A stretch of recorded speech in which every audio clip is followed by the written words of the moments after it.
Olá, eu vou apresentar um trabalho sobre saúde mental de crianças e adolescentes brasileiros, com dados de problemas de comportamento internalizante e externalizante, de acordo com o CBCL.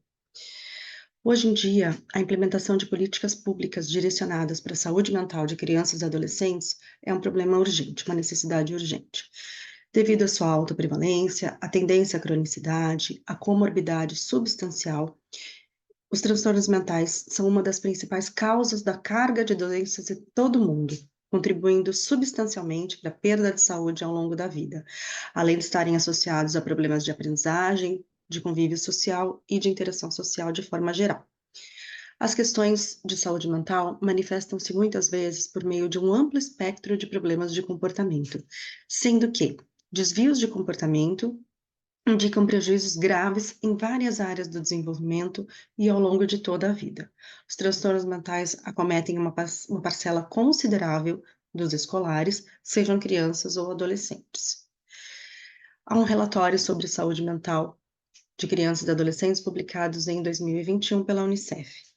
Nesse relatório, apresenta-se prevalência de transtornos mentais variando de 14% a 20%, tendo as meninas uma porcentagem levemente superior aos meninos. Os problemas de comportamento podem ser classificados estatisticamente em dois grandes grupos: os problemas internalizantes e os problemas externalizantes. Os problemas internalizantes refletem uma angústia interna e referem-se muitas vezes a ações voltadas contra a própria pessoa, como comer demais ou comer menos, automutilação, trancar-se no quarto. Geralmente, esses problemas estão associados aos sintomas depressivos, sintomas de ansiedade ou queixas somáticas. Por outro lado, os problemas externalizantes envolvem ações dirigidas ao outro, às pessoas ou ao meio, muitas vezes resultante de falhas no controle de impulso e consistindo em problemas que envolvem muitas vezes o conflito com a lei, com as regras sociais de forma geral. Entre os comportamentos externalizantes estão os sintomas do transtorno desafiador de oposição, do déficit de atenção e hiperatividade e diferentes questões com a lei. Os cuidados com a saúde mental vêm ganhando reconhecimento devido ao impacto que os problemas emocionais e comportamentais têm na vida do indivíduo, no seu ambiente familiar, no seu ambiente escolar e na sociedade de forma geral. Em diferentes países, estudos epidemiológicos em saúde mental têm demonstrado que quase todas as crianças apresentam pelo menos um sintoma de problema emocional e comportamental.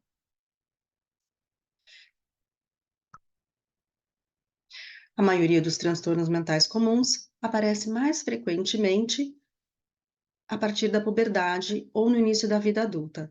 Estudos indicam que metade dos problemas de saúde mental ao longo da vida começam entre os 11 e 15 anos, e quase 3/4 antes dos 18 anos. Esses resultados enfatizam a importância de uma detecção precoce e do acesso rápido ao tratamento profissional. Dados nacionais a respeito dos transtornos mentais são limitados em sua comparabilidade, especialmente pela grande variação dos instrumentos utilizados e também pelas características de seleção da amostra.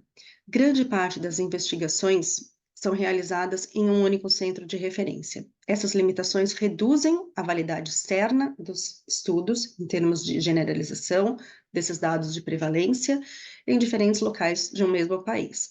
Por esse motivo, o objetivo deste trabalho foi apresentar a frequência de problemas comportamentais externalizantes e externalizantes em indivíduos de 6 a 18 anos, moradores de 3 diferentes regiões do Brasil, utilizando dados do Child Behavior Checklist de 6 a 18 anos.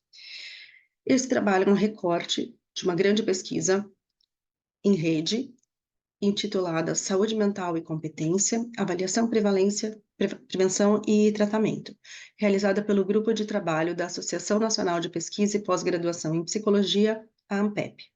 O projeto foi aprovado pelo Comitê de Ética em Pesquisa. Foram analisados dados do CBCL fornecidos por estudiosos que utilizam esse instrumento de rastreio em diferentes trabalhos de pesquisa, num total de 6.926 protocolos que foram aplicados em diferentes contextos, na clínica, na escola, no esporte, na comunidade. Esses protocolos foram divididos para análise em 3 faixas etárias, sendo terceira infância, adolescência média e adolescência final. Ao todo, foram analisados os protocolos de 2.980 meninas, caracterizando 43% dos protocolos, e 3.926 protocolos de meninos, caracterizando 57% da amostra. O Child Behavior Checklist, para as idades de 6 a 18 anos, faz parte do sistema AZEBA, que é um conjunto de instrumentos com normas multiculturais, padronizadas e que incluem itens que descrevem um grande espectro de problemas. O CBCL possui uma validação em português do Brasil, e é preenchido pelo responsável pela criança ou adolescente em uma escala do tipo Likert de 3 pontos. As respostas aos 113 itens são agrupadas por análise fatorial na construção e validação do instrumento, em síndromes e escalas, e o resultado pode ser categorizado em clínico, limítrofe e não clínico. Então, essa é a estrutura dos resultados do CBCL em síndromes e escalas. Após a aprovação do nosso Comitê de Ética em Pesquisa, os integrantes do GT fizeram uma busca ativa por trabalhos científicos que utilizavam o CBCL. Os pesquisadores foram contactados via e-mail, convidados a compartilhar os seus dados com o nosso GT. Os dados foram organizados e unificados, né, em planilhas, e para esse estudo, apenas as escalas internalizante, externalizante e total de problemas foram utilizadas. Os resultados foram categorizados em não clínico, limítrofe e clínico, e para análise estatística foi utilizado o teste de Q-quadrado. Nossos resultados. Embora em todas as faixas etárias, em relação à escala externalizante, a maioria dos participantes tenham sido considerados clínicos, não clínicos, ou seja, com poucos problemas nessa área, as crianças de 6 a 10 anos da terceira infância foram as que tiveram mais problemas de comportamento assinalados por seus pais. Quase um terço foi considerado clínico, ou seja, as crianças do início do ensino fundamental apresentam mais dificuldades em controlar os seus impulsos, ao passo que os mais velhos, de 15 a 18 anos, tiveram menos itens assinalados nessa área, mostrando que, provavelmente, estão desenvolvendo o controle inibitório. Os responsáveis identificaram muitos problemas de comportamento do tipo internalizante, especialmente no final da adolescência, quando quase metade dos participantes foram considerados clínicos nessa escala. Em relação à escala externalizante, independente da idade, não houve muita variação na manifestação de problemas no sexo feminino. Entretanto, em relação à escala internalizante, quanto mais velhas as meninas, ali, adolescência final, quanto mais velhas as meninas, mais os seus responsáveis identificaram comportamentos problemáticos nessa área, a ponto de quase 2/3 da amostra feminina terem resultados classificados como clínico ou limítrofe, ou seja, com muitos problemas.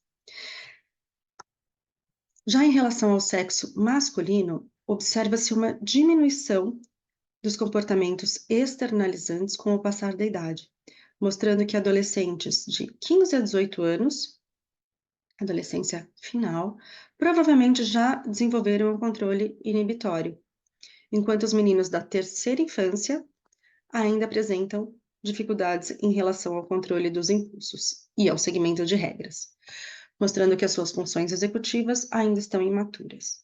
Não houve muita diferença em relação à faixa etária e à escala internalizante no público masculino. Ao compararmos o sexo feminino com o sexo masculino, observamos que os responsáveis assinalaram mais problemas externalizantes para as meninas do que para os rapazes ali na adolescência final.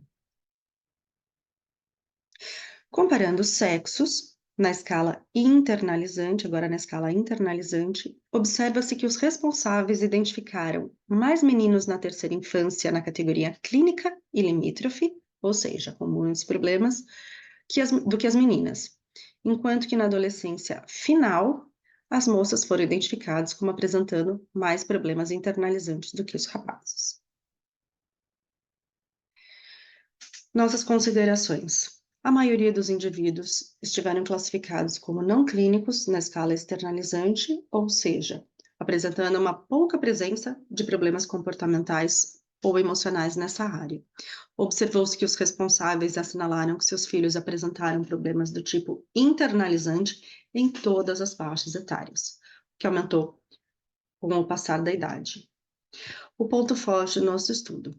Então, a grande investigação sobre problemas de comportamento apresentados com crianças e adolescentes. Então, foi uma pesquisa realmente bastante grande, seja pelo número de participantes ou pelos diferentes locais de coleta de dados, abrangendo 3 regiões de um país bem, de uma extensão bem grande. Então, a gente conseguiu dados do sul, do sudeste e do centro-oeste, dados bastante representativos. Essas são as nossas referências e os nossos contatos. Muito obrigada.